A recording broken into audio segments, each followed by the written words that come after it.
travail au corps.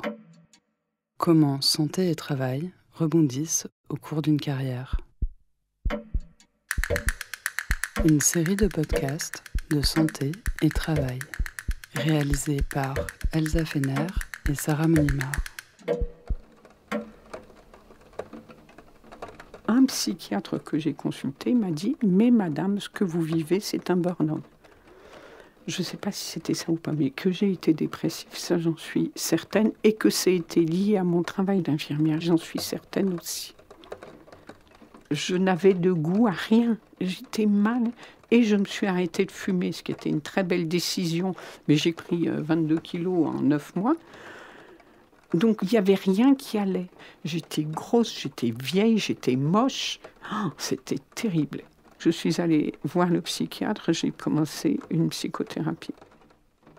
Ça m'a vraiment aidée à me dire, oui, on a toujours une responsabilité dans une situation, mais là, c'est bien toi qui as été maltraité. Et je me suis dit, mais en fait, je ne veux plus aller travailler avec ces gens-là. C'est des sales cons. J'ai commencé à chercher. On m'a offert des trucs intéressants en soi, mais chaque fois, je reprenais un coup d'angoisse. Je me disais, ah non, c'est pas possible. Et j'ai été contactée par une collègue libérale. J'ai adoré sa voix. Mais vraiment, ça m'a donné envie de travailler avec elle. Et voilà, j'ai commencé le libéral comme ça. Épisode 3. Retomber sur ses pieds. La carrière revoit ses priorités. Au fond, cet infarctus, c'était une chronique annoncée, parce que c'est quand même lié au boulot et au mode de vie qu'on a choisi. Et j'ai eu du pot à 43 ans de ne pas y rester.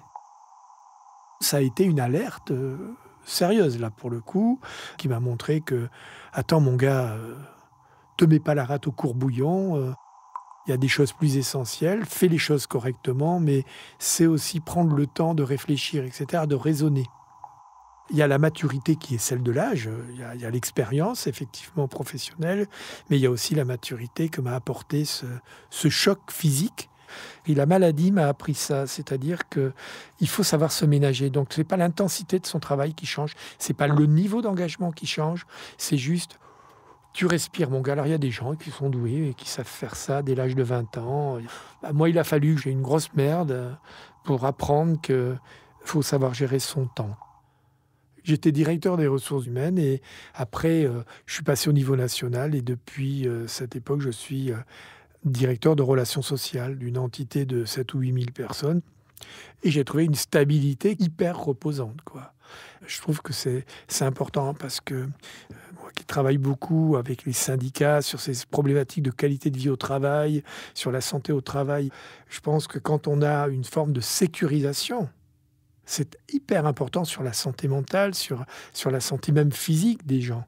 Et aujourd'hui, c'est vrai qu'on est dans des boîtes qui sont complètement en transfo et effectivement, les gens se sentent déstabilisés par ça.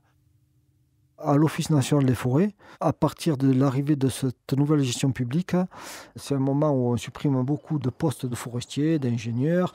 On a une restructuration totale de l'établissement qui se met en place. Et donc, je subis cette violence, parce que moi, on supprime mon poste. Ça faisait 7 ans que j'étais sur un territoire. Alors des fois on peut avoir envie de bouger, mais il y a aussi un attachement, il y a une connaissance parfaite parce qu'il y a un engagement du corps, un engagement mental, un engagement auprès des gens, des acteurs du territoire. Quand je pars de là, il faut que je reconstruise ailleurs, quoi.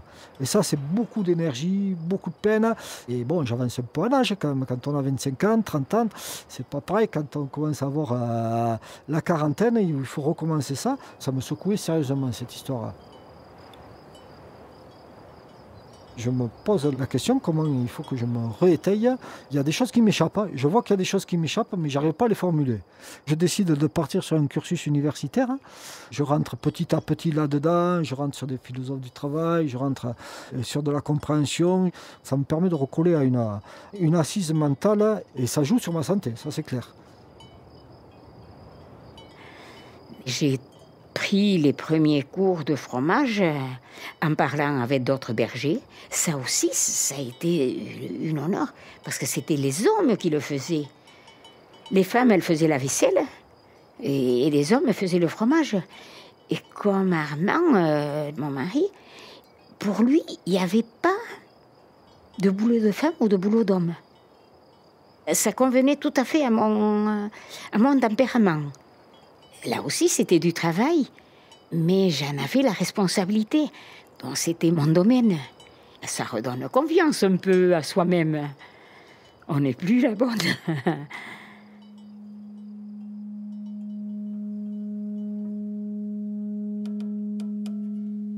L'expérience médicale de la PMA et toute la difficulté que ça a représenté psychologiquement et physiquement, qui a duré environ 5 ans, c'était une période qui, paradoxalement, a été très riche d'un point de vue personnel et qui a signé vraiment un virage professionnel.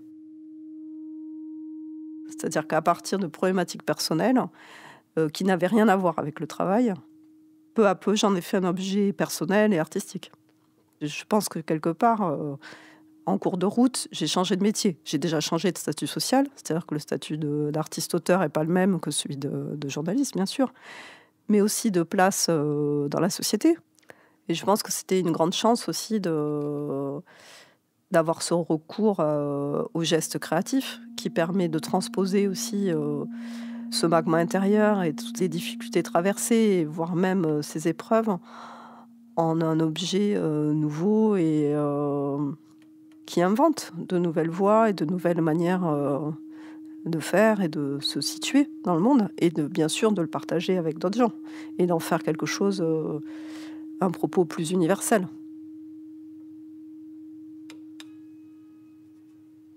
Ce travail universitaire, quand même, j'ai la chance de pouvoir le faire avec un service d'enseignement à distance sur Toulouse qui favorise ce type de reprise d'études. Moi, c'est de prise d'études parce que je n'avais pas fait d'études et je fais ça pendant mon travail. Je pars en psycho, donc je passe une équivalence bac. Je fais un cursus de 7 ans. Et moi, je pars là-dessus toujours avec un contact avec la forêt et l'imaginaire.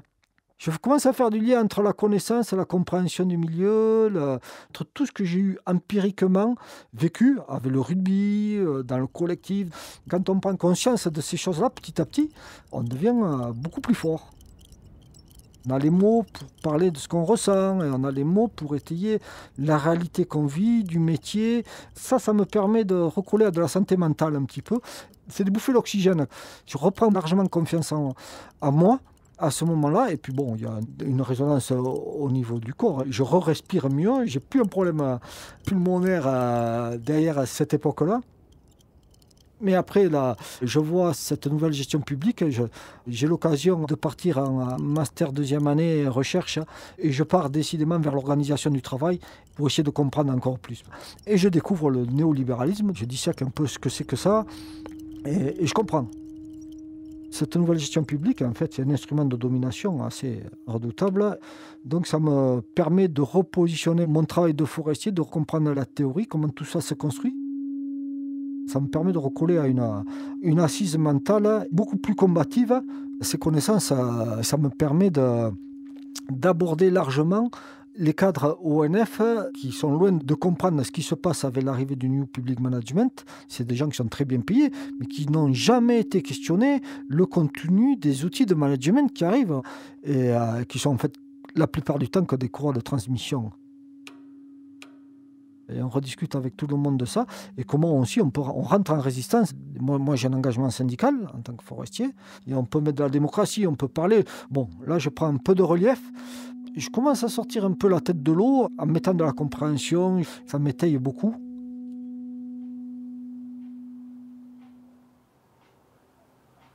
Devenir infirmière libérale, ça a été une libération par rapport à l'institution et par rapport à cette espèce d'impasse dans laquelle j'avais l'impression d'être arrivée. J'adore le fait d'aller chez les gens. Je trouve que c'est un privilège que les gens m'ouvrent leur maison, leur histoire, leur intimité.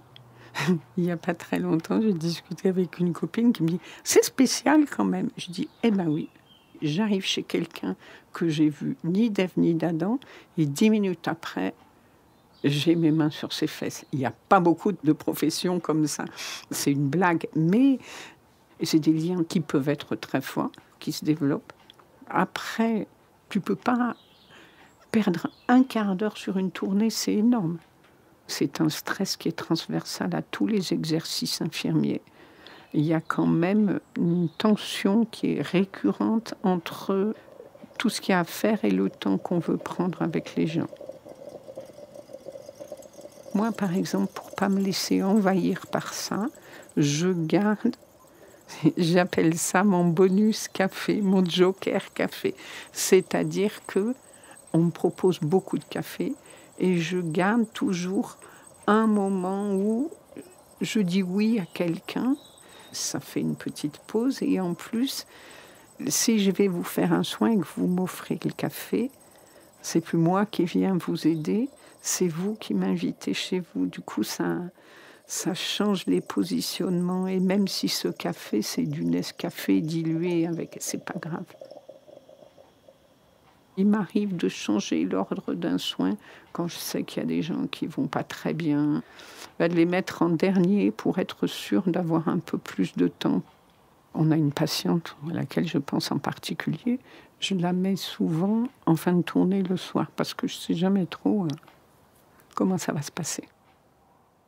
C'est un outil pour me préserver du stress. Par contre, si je reste plus longtemps le soir, je dors moins. Je ne peux pas tout avoir. Mais pour moi, finalement, ça me préserve plus de mettre un peu de respiration dans les soins que de dormir plus longtemps.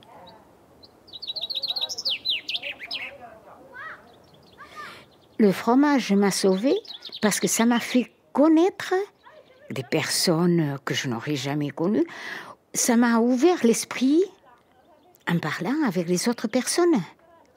Parce que j'ai fait porte ouverte une matinée par semaine, dont on recevait des vacanciers de toute la France. Il y avait de Bretagne, de Normandie. Et ça m'a permis de discuter entre femmes et d'évoluer, parce que c'était dans les années 70. On parlait couple, on parlait un peu de tout.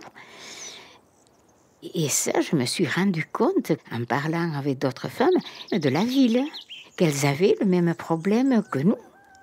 Mais ça fait beaucoup de bien de voir que dans les autres professions aussi, il y a de la différence entre hommes et femmes. On replace beaucoup plus les choses dans leur contexte. On avait un dialogue franc. Et ça, c'est très bon de pouvoir parler entre femmes, de se s'aider mutuellement. Ça m'a aidé à y voir clair dans mon couple et ce que j'aimais et ce que je voulais.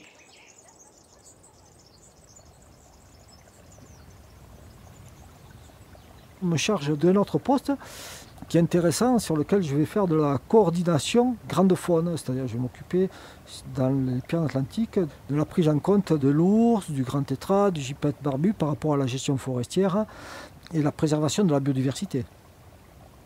Ce poste, on me l'attribue parce que je fais des études. Je m'aperçois que ça m'amène énormément de choses et je me rends compte là de l'importance des diplômes.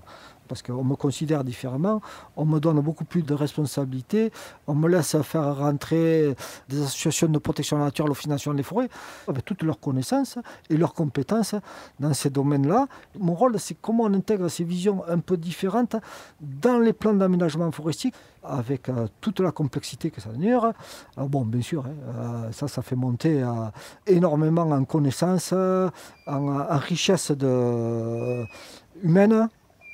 On devient plus fort, on devient mieux dans sa tête et on montre aux autres un peu que nous, on n'est pas soucieux uniquement d'aller chercher du bois. C'est un peu la caricature, les visions externes des autres administrations, des associations, du public. On montre la complexité de notre métier et ça fait du bien en termes de santé mentale d'être reconnu. C'est un besoin humain élémentaire. Donc voilà, on trouve un équilibre. Moi, je reconnais qu'en ayant intégré l'entreprise dans laquelle je suis aujourd'hui, depuis une trentaine d'années, j'ai la chance de vivre dans un environnement professionnel qui m'a quand même plutôt sécurisé et puis qui m'a permis aussi d'évoluer, d'apprendre plein de choses dans plein de domaines différents.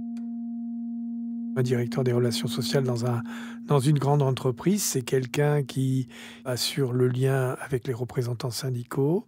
C'est quelqu'un qui conduit ou organise à tout le moins le dialogue social à travers les différentes instances qui peuvent exister. C'est quelqu'un aussi qui est un peu le réceptacle lorsque ça ne va pas, et qu'il y a des conflits. Donc c'est des boulots assez stressants malgré tout par moments, parce que vous recevez des délégations qui sont parfois virulentes. Donc il faut un peu de courage physique aussi, parce qu'il faut savoir aller au milieu des gens qui crient. Ça m'est arrivé quelques fois. J'ai vécu des moments intenses, chauds. Je ne m'enfermerai pas dans mon bureau, même si j'ai peur. Mais chercher un accord, c'est chercher un compromis. Et il y a ce moment dans la négociation où vous sentez que vous êtes sur le point de faire basculer votre truc. Eh ben moi, ça me prend dans les tripes, ça me prend dans le ventre, un peu comme une montée d'adrénaline. Et ça, c'est super positif. Alors vous rentrez le soir à la maison, vous êtes incapable de vous en détacher. Ça peut être source d'ailleurs d'un mauvais sommeil. Il faut vraiment prendre du temps avant d'aller se coucher, parce que c'est des métiers où on ne décroche pas. Donc on amène aussi sa charge mentale, on l'a avec soi. La charge mentale, on n'en parle pas. Il faut apprendre aussi à quitter son bureau avec sa tête. C'est pour ça que quand je rentre à la maison, souvent j'essaye de faire un tour plus complet pour avoir le temps de me vider l'esprit et arriver à la maison avec une partie de tout ça dégagée. La maladie, ça vous aide aussi à comprendre ça, à relativiser. Et curieusement, la veille d'une grosse échéance, je dors plutôt bien parce que j'ai une technique qui m'est propre.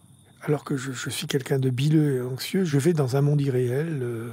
Je me fais le monde, comme je dis, d'Heidi, campagnard, très rural et tout ça. Je pense à une vie qui pourrait être meilleure et à la dérision du monde dans lequel on s'agite. Et quelque part, ça m'aide.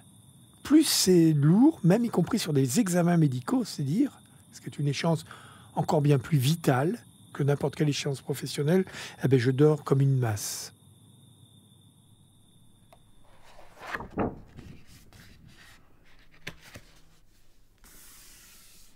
Quand j'ai démarré dans les années 90, je travaillais en argentique. Le rapport à la photographie était quand même plus physique qu'aujourd'hui. Je devais me déplacer pour aller au labo déjà, développer les films, et je me déplaçais dans les rédactions. Donc c'était un métier quand même où il y avait plus de mobilité et je dirais plus de sociabilité qu'aujourd'hui. Le passage du numérique, ça se traduit par beaucoup de travail sur ordinateur, ce qui est quand même pas simple au niveau du corps. Déjà, je suis devenue myope à 45 ans. Et ça, c'est un problème de manque d'activité où le regard est porté sur l'infini. C'est-à-dire trop de focalisation sur des distances courtes. J'observe que les périodes où je travaille vraiment beaucoup sur ordinateur, je dors moins bien. Pour résoudre les problèmes de dos, j'ai pris l'habitude de marcher 1 heure par jour. Après, il y a un peu de yoga, ça c'est l'hygiène, c'est le minimum syndical, on va dire, avec Simone, qui a 75 ans. Et puis avoir une vie sociale assez riche pour compenser aussi ces heures passées devant une machine. Mais là, actuellement, j'essaye de le réduire, en tout cas de retrouver un équilibre entre un travail dédié sur une machine et une partie de l'activité qui, elle, sera toujours en lien avec l'extérieur, avec le monde, enfin un lien tangible. Donc, j'ai souhaité continuer une recherche sur la relation au vivant à travers différents récits visuels. Par exemple, la fabrication du livre, Noces sous les confins sauvages. C'était un récit qui mettait en lien le corps avec la Méditerranée. Dans ce projet, j'étais emmenée à évoluer dans le parc national des Calanques et notamment à photographier des oiseaux, des poissons. J'ai beaucoup plongé en apnée. Donc là, on est aux antipodes du travail sur l'ordinateur. Et avec Céline, mon éditrice, nous avons pris beaucoup de temps pour penser l'objet livre. Il y a le plaisir de travailler sur les différentes textures de papier, le toucher, de revenir au support physique. Et de revenir à quelque chose qui soit plus proche de notre corps, quelque part, avec lequel on puisse rentrer en contact et interagir. Penser ce rapport-là sensible au monde, c'est un centrage. C'était Travail au corps. Une série de podcasts d'Elsa Fener et Sarah Monimard Produite par Santé et Travail. À retrouver sur santéettravail.fr. Prochain épisode, passer la main. Travailler jusqu'à quand ?